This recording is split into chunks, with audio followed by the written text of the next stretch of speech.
anybody he wants to. A movie star, famous fashion model, heiress, somebody from a great family, her father a financial or political star, he explained.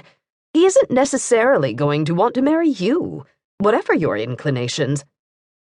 It was a cold but well-reasoned argument, and after Mr. Zifrin's little lecture, Helen put millionaires out of her sight, at least as potential husbands. Instead, she took up with a wealthy builder. She later discreetly referred to him as M, who hired her to work at a movie studio that he had built in the heart of Hollywood. During her job interview, Helen gave an abbreviated version of her qualifications and her life story. After her father died in an elevator accident back in Arkansas, Mary had gotten polio, and Mother had done everything she could to support them, but it wasn't enough. Even after moving back to Arkansas, they depended on her for money, Helen explained to this balding man with a limp who listened quietly before asking if she had a boyfriend. He'd interviewed her on a Monday, and by the end of the week, they'd had sex on his office couch, all expensive, buttery leather. In addition to a brand-new office, he set her up in a furnished apartment and began teaching her how to be a mistress. For starters, he said, she must buy some lingerie for herself and have cigars and alcohol on hand at all times. He soon sent over a fully stocked bar, more than 36 bottles of liquor and liqueurs, from chartreuse to crème de menthe. It was a simple arrangement, and one in which they both had something to offer. He provided her with cash, a new wardrobe and wristwatch, a used car, and a stock portfolio, and she provided sex, as well as constant entertainment with her funny, sad stories about Mother and Mary and all of their hillbilly relatives. She was Scheherazade of the Ozarks, charming, witty, somewhat well-read, and good in bed.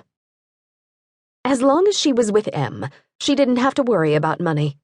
He paid for Helen's first-ever airplane trip and sent her alone to explore places like Palm Springs and Catalina Island, but she soon grew lonely and unhappy.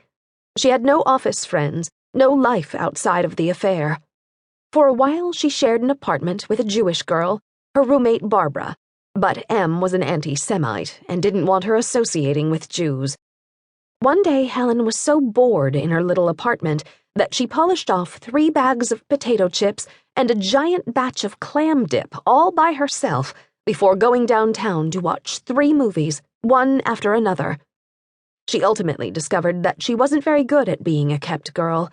Eventually, she started sleeping when she was with him instead of sleeping with him, but she milked M for all she could. It was M who gave Helen the money to visit Cleo and Mary, and who found them an apartment in Los Angeles when they briefly moved back to California. Whatever the request, the plane fare to see her mother or some cash for new clothes, all Helen had to do was ask, providing a little something in return. I was like a prostitute, she later told her friend Lynn. I would sleep with him and get the $200. Despite her own waning interest in M, she was devastated when the affair ended. Her security was gone. Since then, Helen had gotten to know her share of the opposite sex. She continued to see men from the office, married men and, occasionally, famous men like prize-fighter Jack Dempsey. She discovered that what she lacked in natural beauty, she could make up for in perseverance and a little skill she would later call sinking in. No man ever tripped over himself when he saw Helen Gurley walking down the street.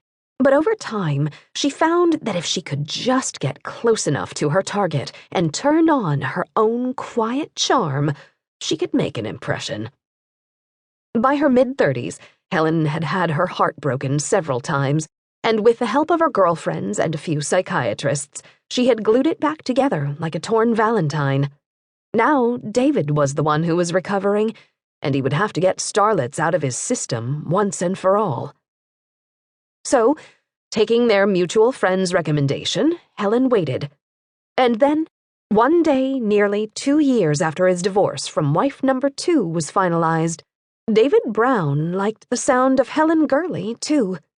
According to Ruth's thumbnail sketch, she was a successful, but not aggressive, career girl who had no debts.